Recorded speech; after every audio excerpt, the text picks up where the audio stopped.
Former Chief Justice of India D.Y. Chandrachud is back in the news, not for his remarks or previous judgments, but his residence. Justice Chandrachud demitted office on the 10th of November 2024.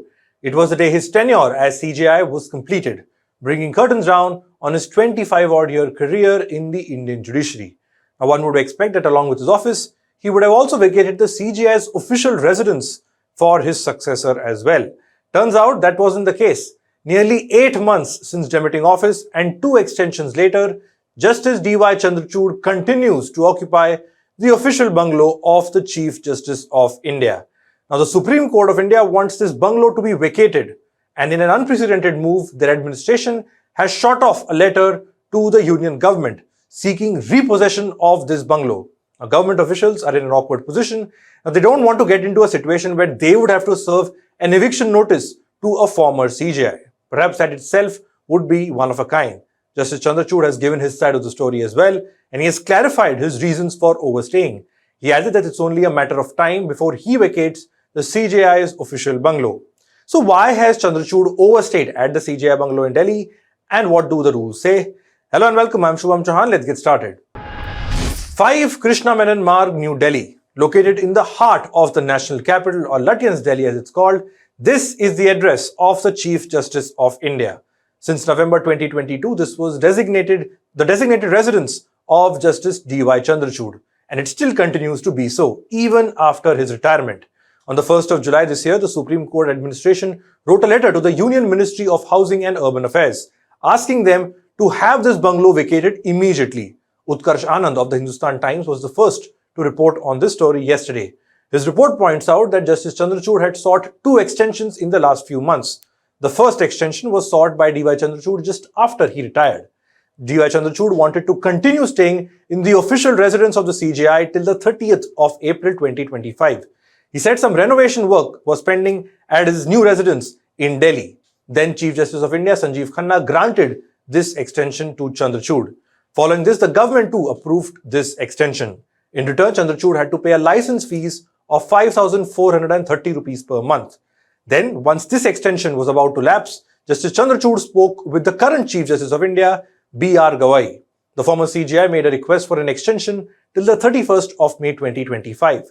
This request was approved, but with a condition that no further extension would be allowed after this. When the Supreme Court wrote a letter, that is the 1st of July, 1 entire month had passed since the last extension. The Supreme Court administration then asked the ministry to take possession of the bungalow without any further delay. Now, the reason for this urgency was that there is a shortage of accommodation for sitting judges. The Supreme Court is working with the full strength with all 33 positions occupied, and they are struggling to give each of them a residence, an official residence. Reportedly, some of them are either staying in guest houses or temporary accommodations. Now, this letter to the Union Housing Ministry was shot off by the top court after current Chief Justice of India, B.R. Gawai, gave his consent. Now, here are a few facts before we get to the rules, what Justice Chandrachud has had to say, and how government officials have reacted. When D.Y. Chandrachud became a Supreme Court judge in the year 2016, he was living at a bungalow in Delhi's Tughlaq Road, not too far away from the CJI's designated bungalow. As per the rule, he was allotted the Krishna Menon Marg bungalow once he became the Chief Justice of India in November 2022. For the first year of his tenure, Justice Chandrachud continued to stay at his earlier residence at Tughlaq Road. But given the workload that comes with being the Chief Justice of India, he officially moved into this Krishna Menon Marg bungalow in the year 2023. Now, notably, Justice Sanjeev Khanna, who was CJI for about 6 months, and Justice Gawai, who was the existing Chief Justice of India, and his tenure ends in November 2025, both of them chose not to move into the CJI's official bungalow and continue to reside in their existing residences instead. Now, let's look at what the rules say when it comes to such accommodations. A serving Chief Justice of India is entitled to a Type 8 bungalow during his tenure.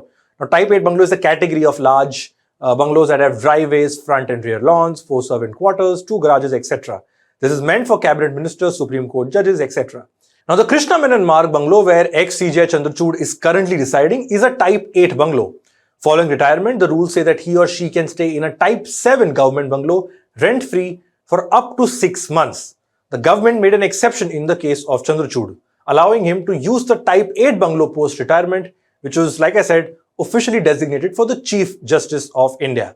Now, ideally, Justice Chandrachud should have vacated this bungalow by the 10th of May 2025. That's when his retirement completed 6 months.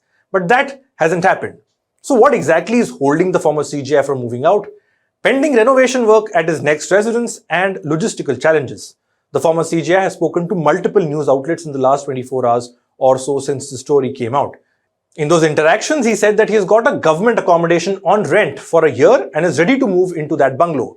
But some civil work, which is carried out by the Public Works Department, a government body, hasn't been completed in time. Justice Chandrachud reiterated that he doesn't want to live in the CJI's bungalow endlessly and that the extension was purely out of personal circumstances.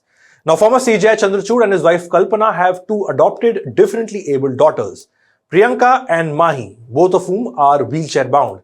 Justice Chandrachud said that it was a difficult task to find the right house, keeping their conditions in mind.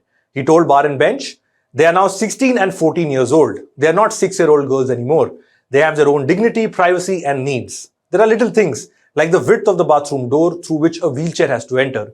We have a small ICU set up at home. During a recent vacation in Shimla, my daughter developed respiratory distress. She had to be airlifted to Chandigarh in an ambulance. She was in ICU for 44 days.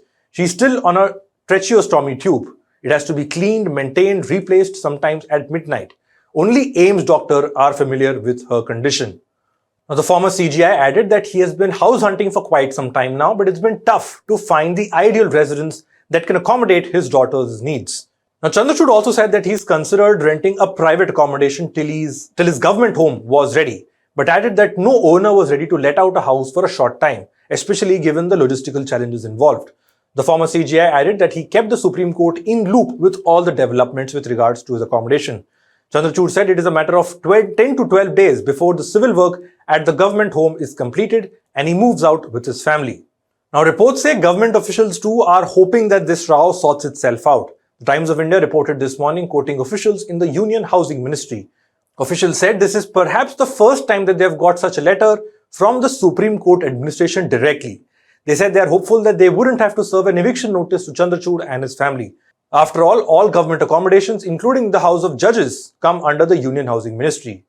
Now, these plush bungalows in Delhi would have to be handed over back to the SC's housing pool, who would then allot it to different judges. But government officials clearly don't want to get into this awkward position of getting a former CJI to vacate the bungalow and then hand it over to the Supreme Court, even as the former CJI is confident that they would shift out of the CJI's official designated bungalow within a few days. That's all we have for this report. Thanks for watching.